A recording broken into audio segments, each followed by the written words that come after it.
Input ఫీల్డ్లో ఉన్న value అంటే టెక్స్ట్ బాక్స్లో ఉన్న వాల్యూ అయితే మనం ఈజీగా తీసుకోగలిగాం, కానీ రేడియో బటన్స్లో చెక్ బాక్సెస్లో కొద్దిగా కష్టమే. లాస్ట్ క్లాస్లో రేడియో బటన్స్ కవర్ చేసాం, ఈ క్లాస్లో చెక్ బాక్సెస్ గురించి కవర్ చేద్దాం. మనం ఏదైతే చెక్ బాక్స్లో ఒక చెక్ చేసామో ఆ వాల్యూని మనం ఒక అరేలో స్టోర్ చేసుకోగలిగేటట్టు ఉండాలి.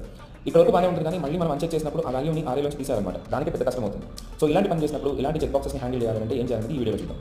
మనము document dot get elements by name ద్వారా మనం ప్రతి చెక్ బాక్స్కి ఒక ఈవెంట్ హ్యాండ్లర్ని బైండ్ చేస్తున్నాం కదా. బైండ్ చేసిన తర్వాత ఒక ఎలిమెంట్కి ఆన్ చేంజ్ ఈవెంట్ హ్యాండ్లర్ని బైండ్ చేసిన తర్వాత ఇక్కడ ఒక ఇఫ్ కండిషన్ రాసుకుంటాం.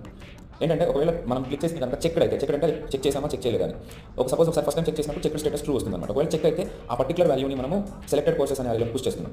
ఒకవేళ ఆల్రెడీ చెక్ అయి ఉన్నదాన్ని అన్చెక్ చేసామనుకోండి, అప్పుడు ఆ పర్టికులర్ సెలెక్టెడ్ కోర్సెస్లో నుంచి ఆ పర్టికులర్ చెక్డ్ కోర్స్ని మనము ఫిల్టర్ చేసి మిగతా కోర్సెస్ని మాత్రమే మనం సెలెక్టెడ్ కోర్సెస్లోకి వెళ్తున్నాం. దానికోసం నేను ఫిల్టర్ అప్లై చేస్తున్నాను. ఒకవేళ మీరు అదే మనం సెలెక్టెడ్ కోర్సెస్ని సెలెక్ట్ చేసిన ప్రతిసారి ఆ వాల్యూని మనం ఇక్కడ అప్డేట్ చేస్తున్నాం అనమాట. ఇప్పుడు మనం ఈ కోర్స్ని సేవ్ చేసుకుని కనుక చూస్తే ఇప్పుడు ఇలా చూడండి, ఇట్లా. Okay, so that's it.